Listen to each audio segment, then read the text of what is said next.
Assalamualaikum warahmatullahi wabarakatuh.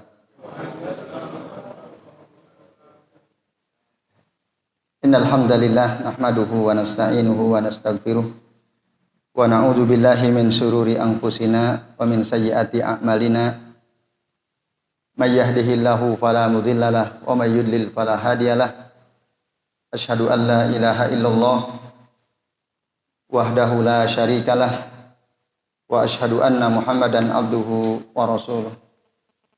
Allahumma salli wa sallim wa barik ala Muhammad wa ala ali Muhammad kama sallaita wa barakta ala Ibrahim wa ala ali Ibrahim fil alamin innaka Hamidum Majid. Amma ba'du. Bapak-bapak dan ibu-ibu serta hadirin hadirat sekalian, rahimani wa rahimakumullah. Alhamdulillah pada maghrib hari ini atas izin Allah kita bisa berjumpa kembali untuk melanjutkan ngaji kitab Tauhid ya, alladzi huwa haqqullah 'alal abid. Yang pada kesempatan kali ini insyaallah kita akan membahas bab yang baru, yaitu bab yang ke-47, bab ihtirami asma'illahi ta'ala, bab tentang menghormati nama-nama Allah Subhanahu wa ta'ala. Baik Bapak Ibu dan hadirin sekalian, a'azani Allah wa iyyakum ajmain. Dalam bab ini Syekh Muhammad bin Shalih Al-Utsaimin ya, dalam kitab Al-Qaul Al-Mufid fi ala kitab Tauhid, beliau memberikan mukadimah cukup panjang ya. Dan mukadimah ini sesungguhnya sudah kita bahas ya pada pertemuan-pertemuan sebelumnya, sebagaimana juga beliau terangkan di bab-bab sebelumnya. Ya. Secara ringkas kami sampaikan. Jadi nama Allah itu Bapak Ibu dan sekalian ya adalah allati samma biha nafsahu aw sammahu biha rasuluhu sallallahu alaihi wa alihi wasallam. Jadi nama Allah itu adalah nama yang dengan nama itu Allah menamakan dirinya. Jadi Allah menamakan dirinya atau Rasulullah sallallahu alaihi wasallam menamakan Allah dengan nama tersebut. Itulah nama Allah. Jadi nama Allah itu tidak boleh sembarangan, harus berdasarkan dalil, baik dari Al-Qur'an maupun dari sunnah. Jangan ngasal. Jadi kalau kita enggak punya dalilnya, jangan menyebut nama Allah dengan nama menurut akal kita gitu. Walaupun mungkin ya sesuai lah menurut akal kita gitu ya. Itu enggak boleh. Kita harus kembali kepada Al-Qur'an, kembali kepada sunnah. Jangan menggampang-gampangkan gitu ya. Menamai Allah dengan nama-nama yang Allah sendiri tidak menamakan dirinya dengan itu. Dan Rasulullah juga tidak menamakan dirinya dengan nama tersebut. Ya, yang kalau dulu pernah kami sebutkan contoh misalnya Allah itu maha asik gitu ya. Ada kan orang ya saking kreatifnya nyebut Allah itu maha asik gitu ya. Nah itu ya. Nah ini kayak gitu itu nggak boleh gitu. Kalau Gusti apa itu? Itu panggilan ya apa? Gusti itu apa artinya? Itu bukan menamakan Allah ya. Gusti itu bukan apa? Duh Gusti gitu ya.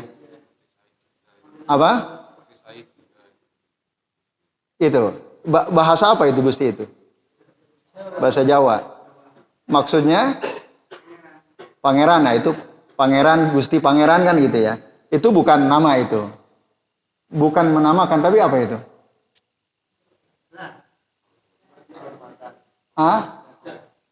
Mungkin panggilan kehormatan ya, kemuliaan. Dalam kultur Jawa gitu ya.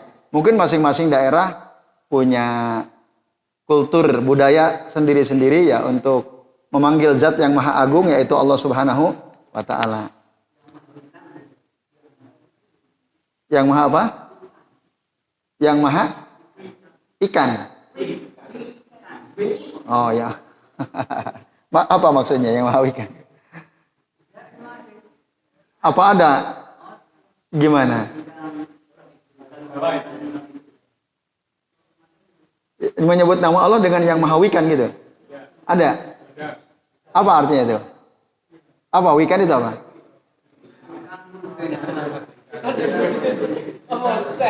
Hah? Apa wali kita? Ya. Ya pokoknya gitulah. Prinsipnya adalah bahwa kita tidak boleh menamai Allah Subhanahu wa taala kecuali dengan nama yang Allah sendiri menamakan dirinya atau dinamakan oleh Rasul sallallahu alaihi wasallam. Yaitu Bapak Ibu dan sekalian ya.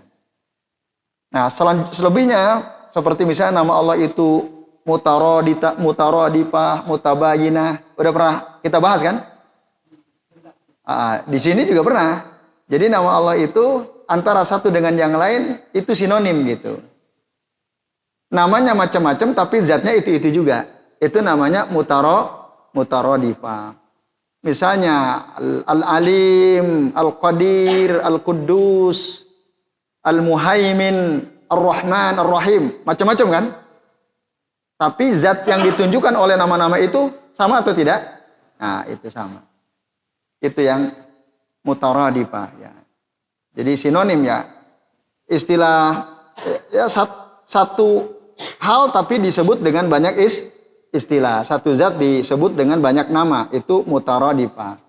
Kalau mutabayinah artinya antara satu nama dengan nama yang lain itu saling menjelaskan. Allah disebut Ar-Rahman, Allah disebut Ar-Rahim, Allah disebut Al-Hakim, Allah disebut Al-Alim, Allah disebut Al-Qadir. Itu maknanya sendiri-sendiri gitu. Saling menjelaskan tentang nama-nama Allah Subhanahu wa taala yang yatadammanu ala sifat, sekaligus juga mengandung makna sifat pada nama-nama tersebut. Itu yang disebut mutabayinah ya, saling menjelaskan satu sama lain. Ini Bapak Ibu sekalian, dan nama Allah itu tadi selalu menunjukkan pada zat dan sifat. Ini kita masih bicara nama ya. Jadi Asma'ullah Ta'ala yadullu ala az-zati wa sifah. Beda dengan nama-nama kita, kalau nama kita tidak otomatis menunjukkan sifat. Dia hanya menunjukkan zat gitu. Nah, contoh kata Syekh Al-Utsaimin ya, ada orang diberi nama Muhammad. Muhammad apa artinya? Terpuji ya. Orang yang terpuji. Ternyata sehari-harinya suka berbuat maksiat. Ada nggak? Kalau jadi pejabat korup gitu ya. Jadi sifatnya itu tercela. Ada nggak? Namanya Muhammad tapi sifatnya tercela. Ada kayak gitu? Ada. Itu karena nama bagi kita itu hanya sekedar penunjuk pada zat, tidak otomatis menunjukkan walaupun mungkin orang tuanya ingin sifat anaknya itu seperti namanya, kan gitu. Ada orang memberi nama Ali, Ali itu maknanya adalah al-ulu, tinggi gitu ya. Semoga tinggi ilmunya, tinggi akhlaknya, dikasih nama Ali. Ternyata kenyataannya Dani ya. Rendah, akhlaknya rendah, ilmunya nggak ada. Nah, tapi namanya Ali, itu kita. Tapi Allah selalu dalam namanya terkandung sifat. Ya. Itu Bapak Ibu dan hadirin sekalian, a'azanillahu wa iyyakum ajmain. Kemudian nama Allah itu, ya, sebagian kita tahu, sebagian kita nggak tahu. Apakah kita Bapak Ibu tahu semua nama-nama Allah Ta'ala? Tidak. Bapak Ibu sepakat kalau saya bilang kita sebagian tahu nama Allah, sebagian tidak tahu nama Allah. Kira-kira gimana? Apakah setiap kita tahu semua nama-nama Allah Ta'ala? Jawabannya apa kira-kira? Ada nggak orang yang tahu semua nama-nama Allah Ta'ala? Ada nggak? Ada atau tidak? Tidak? Tidak ada. Paling banter kita tahu nama Allah berapa? 99. Iya kan? Itu ada di Al-Quran kan? Di cover dalam itu ya. 99 nama itu ya. Di akhir atau di awal biasanya. Itu yang kita tahu memang yang diberitakan oleh Allah atau Rasulnya dalam Al-Quran maupun dalam Sunnah. Maka Allah sendiri kan, Rasul sendiri bilang. Atau bahkan ya Rasulullah SAW bilang, Illahi, Allah itu punya nama tis'atun wa tis'ina isman ya. Allah punya 99 nama. Man ahsoha dakhalal jannah. Barang siapa yang ahsoha maka dia pasti masuk surga. 99. Itu yang kita tahu. Yang kita nggak tahu banyak, Allah alam berapa jumlahnya. Lah kok ada nama-nama yang kita nggak tahu? Iya, berdasarkan hadis Nabi. Di dalam salah satu doa Rasulullah SAW, beliau berdoa, As'aluka Allahumma bikulli ismin huwa laka sammaita bihi nafsaka. Aku memohon kepada engkau, ya Allah, dengan setiap nama ya yang engkau miliki, yang dengan nama itu engkau namai dirimu, au anzaltahu fi kitabika, atau dengan nama yang telah engkau turunkan dalam kitabmu, au allamtahu ahadan min khalqika, atau dengan nama yang engkau ajarkan kepada salah seorang dari makhlukmu, au istasarta bihi fi ilmil ghaibi indaka, atau dengan nama-nama yang engkau simpan di dalam ilmu gaib yang ada di sisimu. Nah itu kata Rasulullah SAW. Jadi ada kalimat au istasarta bihi ya, fi ilmil ghaibi indaka. Ini mengisyaratkan bahwa ada nama-nama yang Rasul sendiri nggak tahu. Allah simpan di sisinya, ini di ilmu gaib. Nah ini menunjukkan bahwa ada nama-nama Allah Ta'ala yang Allah simpan, tidak diberitakan kepada kita. Itu di dalam salah satu doa Nabi dalam hadis riwayat Imam Ahmad dalam kitab Musnadnya. Nah ini Bapak Ibu dan hadirin sekalian, a'azani Allah wa iyyakum ajma'in. Jadi penyebutan Allah punya 99 nama itu bukan dalam rangka untuk membatasi ya. Oh, Allah itu namanya 99. Enggak. Hanya 99, enggak. Ya. Sama ibarat begini. Ya. Misalnya Pak Zuhri bawa dompet enggak? Mana Pak Zuhri? Ah, bawa dompet enggak? Bawa dompet nggak? Bawa. Ada uangnya nggak? Katakanlah Pak Zuhri, iya saya bawa dompet. Berapa uang Pak Zuhri di dompet? Beliau bilang, ya 800.000. Katakanlah gitu ya. Ketika beliau bilang, ya ada uang saya di dompet 800.000. Apakah itu artinya uang Pak Zuhri hanya 800.000? Tidak kan? Di ATM 800 juta. Di dompet cuma 800.000 kan. Contoh misalnya gitu ya. Nah ini, amin ya. Semoga dilapangkan rezeki beliau dan kita semua. Amin ya Allah ya Rabbal Alamin. Itu contohnya gitu ya. Jadi nama Allah itu banyak. Sebagian kita tahu, sebagian kita tidak tahu. Nah ini, maka para ulama mengatakan Asma'ullahi ta'ala, nama Allah ta'ala itu ya ghairu mahsuratin bi adadin muayyan. Dia tidak terbatas pada bilangan tertentu, dan itu diterangkan oleh Syekh Al-Utsaimin juga dalam kitab Al-Qawaid Al-Musla fi Asma'illahi wa Sifatihil Ulya. Itu. Jadi ini Bapak Ibu dan hadirin sekalian, a'azani Allahu wa iyyakum ajmain. Dan seterusnya ya. Pada pembahasan-pembahasan berikutnya kita udah pernah bahas. Lalu kami tidak sampaikan seluruh mukaddimah dari Syekh Al-Utsaimin, Syekh Ibnu Al-Utsaimin, karena kita sudah pernah membahasnya. Nah sekarang mari kita lihat langsung ke bab yang akan kita bahas, bab 47, tentang menghormati, memuliakan nama-nama Allah Ta'ala. Bapak Ibu dan hadirin sekalian, ya wajib hukumnya kita menghormati, memuliakan nama-nama Allah Ta'ala. Karena dengan kita menghormati namanya berarti kita menghormati Allah Subhanahu wa Ta'ala. Berarti kita mengagungkan Allah Subhanahu wa Ta'ala. Itu. Nah, di antara bentuk menghormati, memuliakan Allah Subhanahu wa Ta'ala adalah kita tidak memberi nama seseorang dengan nama yang Allah sendiri mengkhususkan nama itu untuk dirinya. Itu.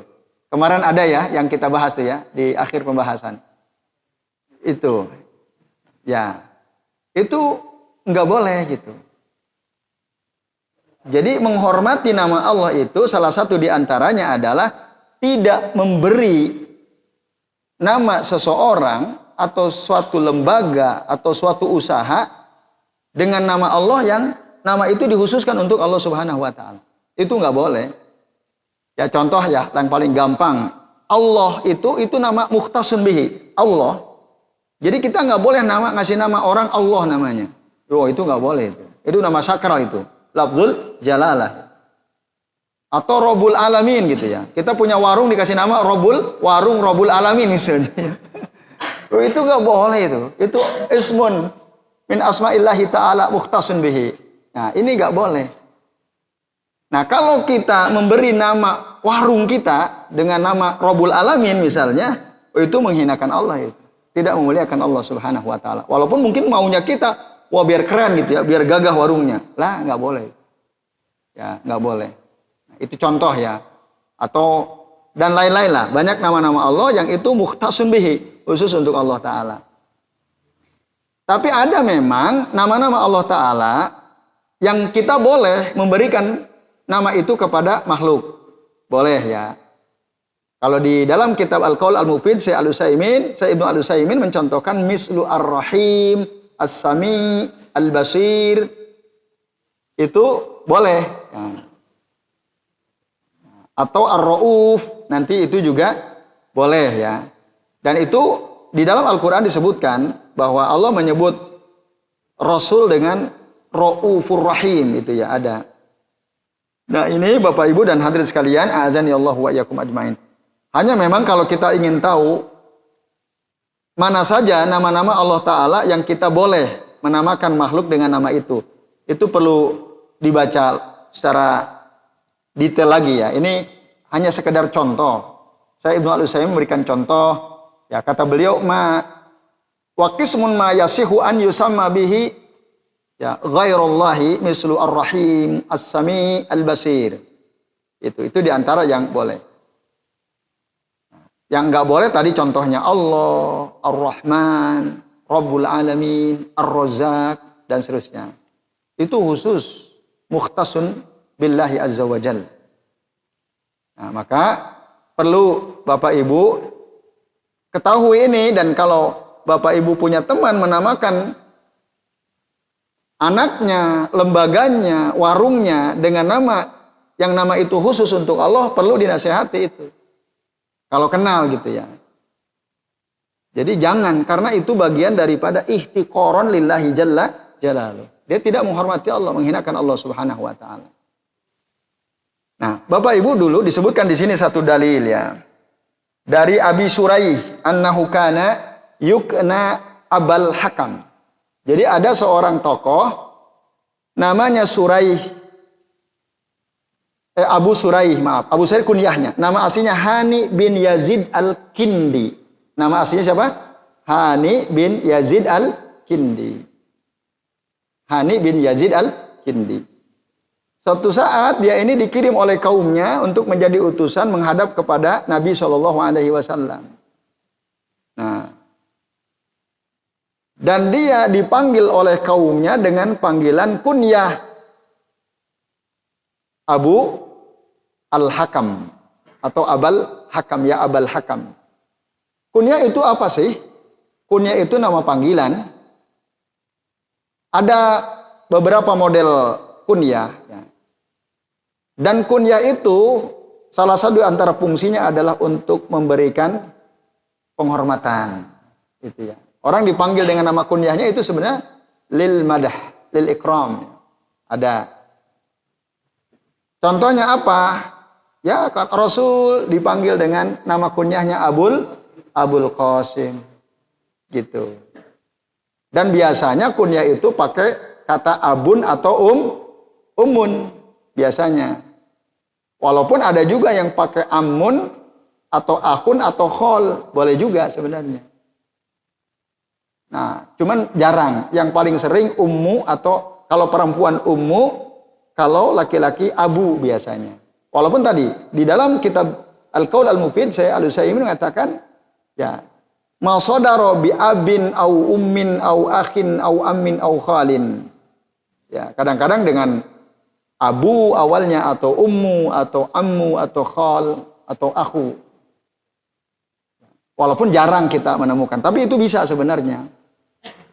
Nah, misalnya kalau abu jelas ya.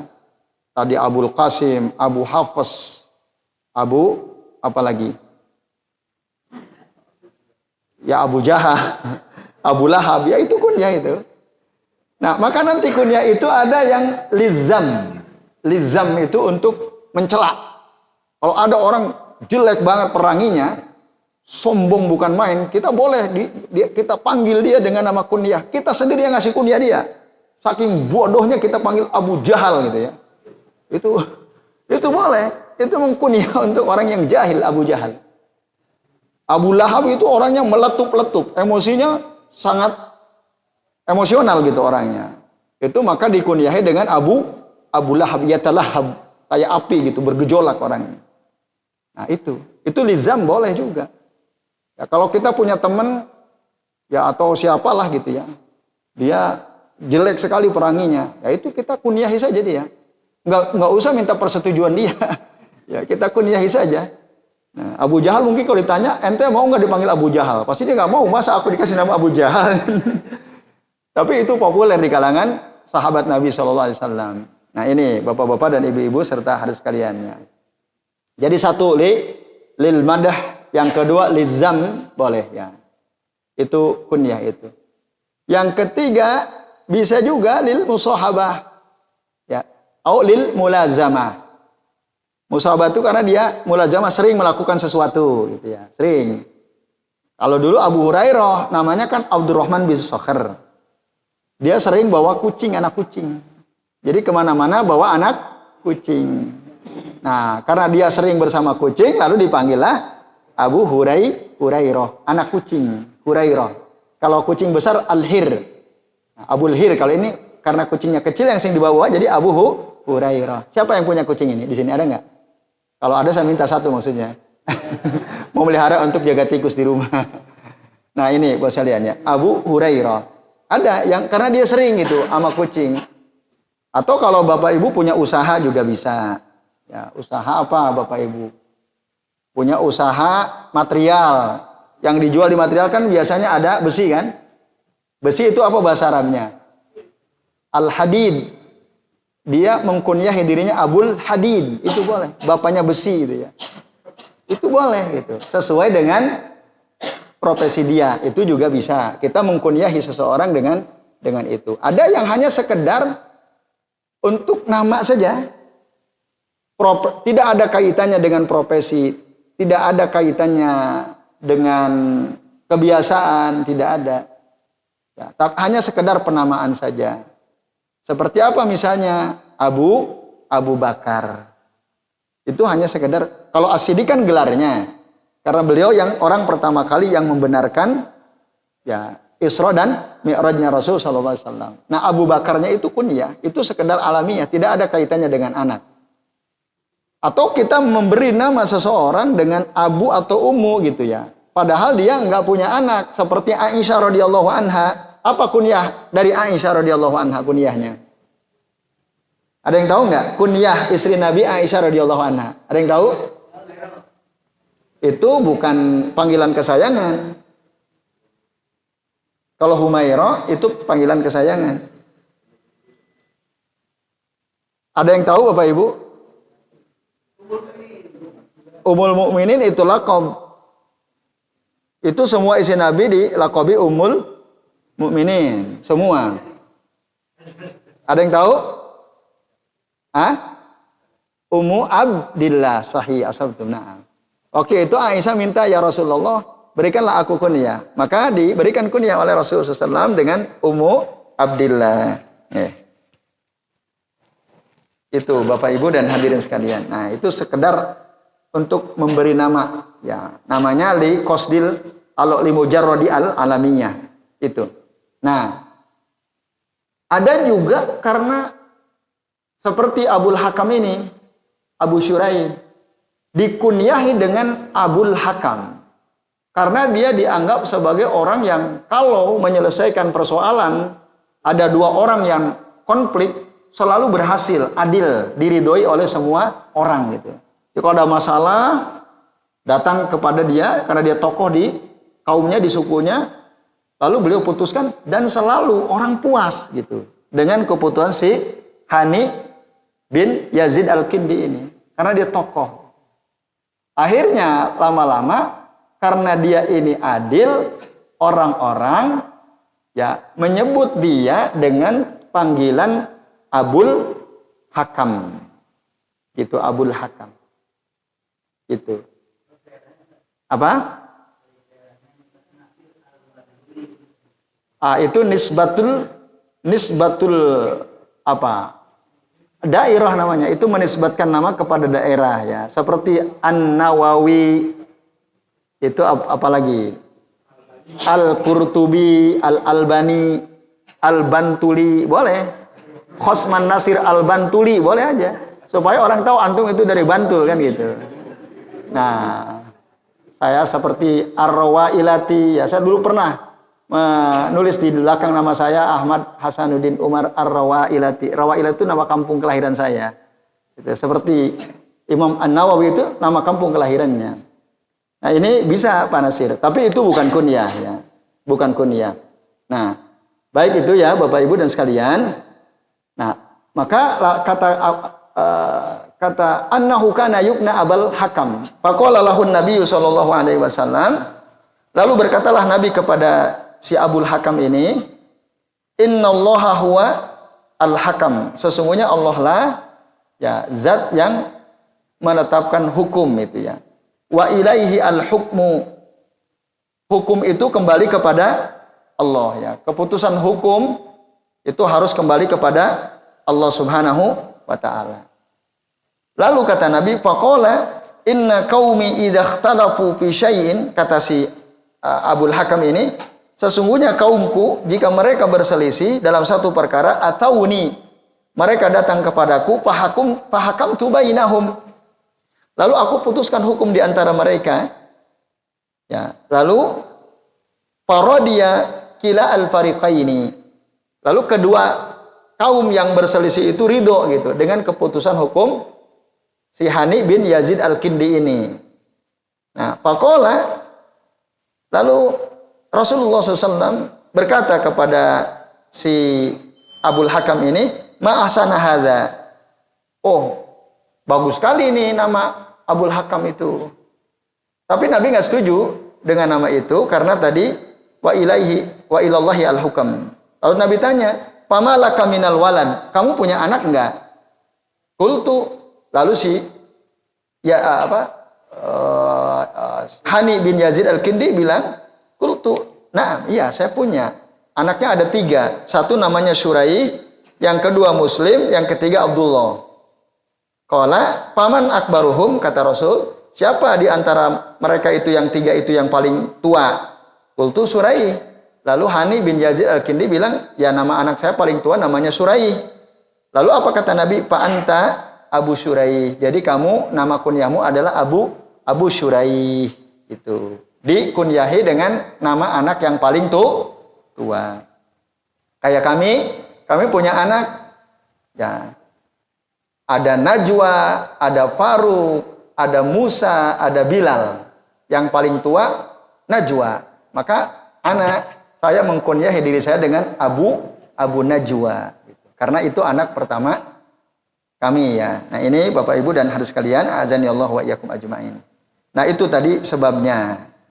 Jadi Bapak-bapak dan Ibu-ibu serta hadirin sekalian, ini udah azan Isya ya. Kita istirahat dulu, nanti kita lanjut setelah azan sambil menunggu iqamah. Tafadhol yang bertugas.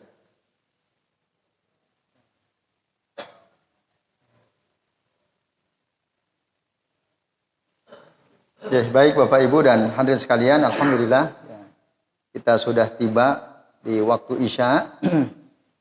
Ada waktu sedikit ya sampai menunggu iqamah. Dan di dalam bab ini hanya ada satu dalil ya yang disebutkan oleh penulis kitab At-Tauhid untuk menerangkan bahwa kita tidak boleh menamakan seseorang dengan nama-nama Allah Subhanahu wa taala yang khusus untuk Allah. Maka tadi ditegur oleh Nabi si Hani bin Yazid Al-Kindi yang oleh kaumnya disebut dengan kunyah Abu Al-Hakam gitu. Karena dia dianggap adil. Keadilan itu hanya milik Allah. Nah ini, adil-adilnya adalah Allah. Maka dalam surah At-Tin ya, alaihissallahu biahkamil hakimin. Atau dalam surah Yusuf, wa huwa khairul hakimin. Dan seterusnya.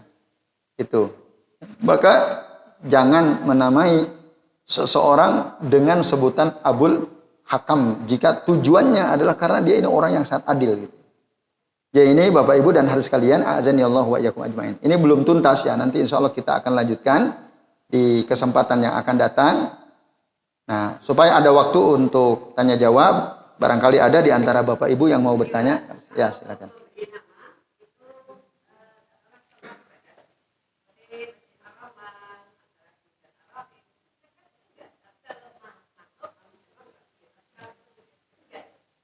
Iya. Masjid dikasih nama dengan nama Allah gitu ya. Masjid Ar-Rozak gitu ya. Masjid Rabbul Alamin gitu ya. Bapak Ibu sekalian, Masjid Ar-Rahman. Sama seperti Baitullah. Baitullah. Boleh nggak menyebut Baitullah? Boleh kan? Ka'bah itu disebut Baitullah. Naqatullah boleh nggak disebut Naqatullah? Naqatullah. Ada dalam surah ini Asy-Syams kayak kalau nggak salah ya. Naqatallahi wasuqiyaha. Nah, boleh nggak? Boleh. Nah, jadi itu namanya idhofah namanya. Menyandarkan nama masjid kepada nama Allah. Itu nisbatul idhofah kayak begitu, itu tidak ada masalah, boleh. Ya. Jadi Masjid Ar-Rahman, artinya ini masjid punyanya Allah gitu. Karena al-idhofah itu kan punya beberapa pengertian ya. Ada al-idhofah li tamlik ya, li tamlik maksudnya idhofah yang tujuannya untuk menunjukkan kepemilikan gitu. Contoh misalnya bintul mudir ya, bintul ustad, anak perempuannya ustad. Ada namanya Laila, hiya bintul ustadi.